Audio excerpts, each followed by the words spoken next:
वैसे तो रिया बहुत ही सुंदर और समझदार लड़की थी, लेकिन उसकी बौनेपन की वजह से उसकी कॉलेज की सहेलियां उसकी मजाक उड़ाया करते थे।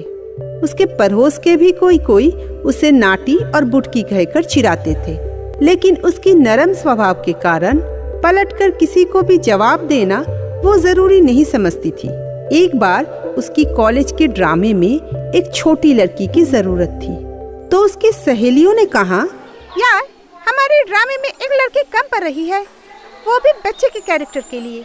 अरे तो क्या परेशानी है, रिया है ना, वही अच्छे से निभा सकती है। हा हा हा हा। रिया क्लास में ही बैठी थी। ये सब सुनकर उसको बुरा लगा, लेकिन रिया अपने चेहरे पर एक हल्की सी हंसी लाकर अपनी सहेलियों से कहती है, ये तो बहुत खुशी की बात है कि मेरी कम हाइट के कारण मैं तुम लोगों के काम आऊंगी। इतना सुनकर वो लड़कियां खामोश हो जाती है और वहाँ से चली जाती है।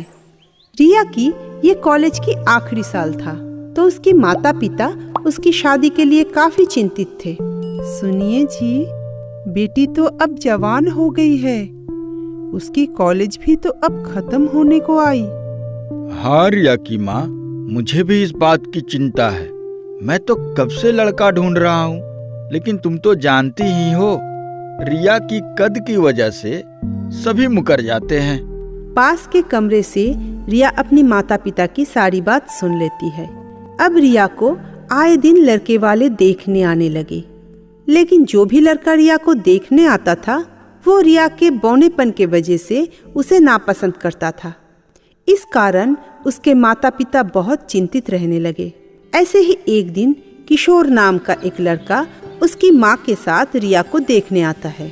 अरे भाई साहब, आप अपनी बेटी को बुलाइए जल्दी, बाकी बातें तो होती रहेगी, पहले आपकी बेटी से तो मिल ले। हाँ हाँ, क्यों नहीं, अभी बुलाता हूँ। कमला, रिया बिटिया को लेकर आओ। रिया की माँ उसे लेकर आती है। रिया को देखकर किशोर और उसकी माँ दोनों के ही होश उड़ जाते हैं।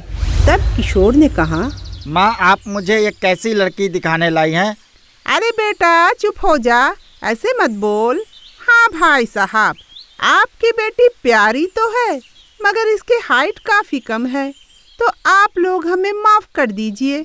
रिया फिर से उदास हो जाती है और वहाँ से भागकर अपने कमरे में चली जाती है। मेहमान चले जाने के बाद रिया के पिता अपनी पत्नी से कहते हैं, न जाने कौन हमारी रिया से शादी करेगा, मुझे उसकी बहुत फिक्र होती है, क्या करूँ समझ में ही नहीं आता। आप घबराइए नहीं जी, कोई तो होगा जो हमारी बच्ची से जरूर शादी करेगा। हमारी बच्ची का नसीब बहुत अच्छा होगा। तुम सही कह रही हो, शादी के लिए मुझे अगर बहुत ज्यादा दहेज देना पड़े तब भी मैं पीछे नहीं हटूंगा। यहाँ रिया अपने कमरे में रो रही थी और खुद से कह रही थी, मेरी क्या कसूर है कि मेरी हाइट कम है? क्या मैं इंसान नहीं हूँ? मेरे माता पिता मेरी वजह से कितना परेशान है। कुछ दिन बीत जाते हैं। फिर एक दिन रिया का एक चचेरा भाई अपने एक दोस्त मुकेश को लेकर रिया के घर में कुछ दिन के लिए घूमने आता है। रिया और उसकी माता पिता उन लोगों का बहुत खातिरदारी करते हैं। रिया की हंसमुख स्वभाव देखकर मुकेश को रिया से थोड़ा थोड़ा प्यार हो जाता है। फिर जब उसे रिया के पिता से रिया की शादी के बारे में पता चलता है तो मुकेश कहता है, अंकल मुझे आपकी बेटी पसंद है, अगर आपको ऐतराज ना हो तो मैं उससे शादी करना चाहता हूँ। लेकिन बेटा, तुम्हारे माता पिता। उन सब के बारे में आप परेशान ना हो, मैं सब संभाल लूंगा। फिर मुकेश अपनी माँ को रिया और उसकी माता पिता से मिलवाता है। उसकी माँ को रिया कुछ खास पसंद नहीं आती, मगर बेटे के जिद के कारण वो राजी हो जाती है। फिर उन दोनों की शादी हो जाती है। शादी के बाद कुछ दिनों तक तो सब कुछ अच्छा रहता है, मगर मुकेश के आस पड़ोस के लोग अक्सर मुकेश की माँ को उसकी बौनी बहू के कारण ताना देने लगे। इस कारण मुकेश की माँ शांति रिया पर गुस्सा करने लगी और हमेशा रिया से बुरा बर्ताव करने लगी। मगर रिया सब बर्दाश्त कर लिया करती थी। एक दिन, रिया बहू कहाँ हो? जी माँ जी, आई। तेरी हाइट की तरह तेरी अक्ल भी छोटी है क्या?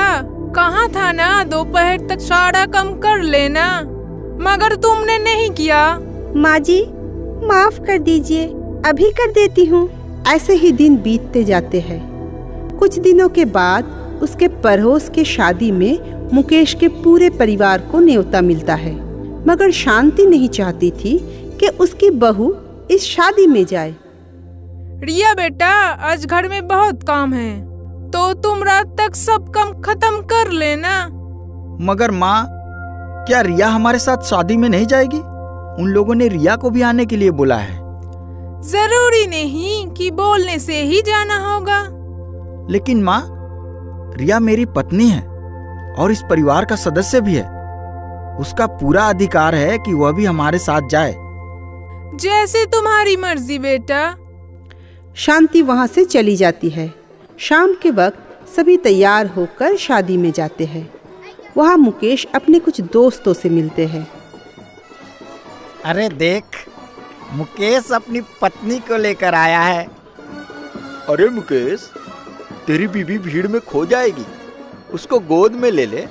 हाँ हाँ भाई, सही कह रहा है। गोद में उठा ले, बच्चे का क्या काम है।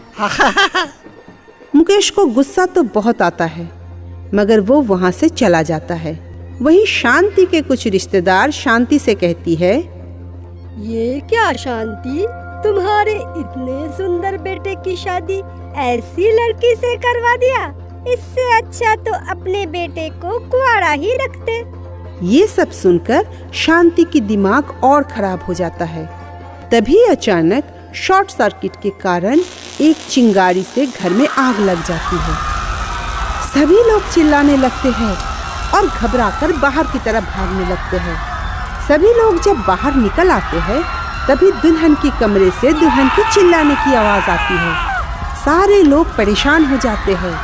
क्या करे, किसी को कुछ समझ में नहीं आ रहा था। तभी बिना कुछ सोचे रिया एक दरवाजे से मोटा पर्दा उतारकर अपने बदन पर लिपट लेती है और आग के बीच में से अंदर चली जाती है। बाहर से सभी चिल्लाने लगते हैं कि रिया अंदर नहीं जाओ, मगर वो अंदर चली जाती है। अंदर जाने के बाद रिया दुल्हन के कमरे में जाती है। वहां जाकर देखती है कि दुल्हन धुएं के कारण बेहोश होकर फर्श पर गिरी हुई है। तब रिया उसे होश में लाती है और दोनों एक साथ पर्दे में लिपटकर बाहर आ जाते हैं। सारे लोग इस घटना को देखकर दंग रह जाते हैं कि किसी ने भी दुल्हन के बारे में नहीं सोचा और ये इतना साहस दिखाकर उसे बचा कर ले आई। तब शांति के रिश्तेदार आकर कहती है, मानना पड़ेगा तुम्हारी बहू को। हो सकता है कि वो कद में हमसे छोटा है, पर हिम्मत हम सबसे ज्यादा है। ये सब सुनकर शांति बहुत खुश हो जाती है। हाँ, भले ही हमारी बहू की हाइट छोटी है, मगर उसका हौसला काफी बुलंद है।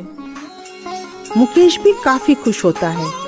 फिर उसके दोस्त आकर रिया से माफी मांगते हैं और उसकी सास भी अपनी बहू से माफी मांगती है। अगले दिन से रिया की इस बहादुरी के काफी चर्चे होते हैं और समाज में रिया को काफी सम्मान और इज्जत मिलती है।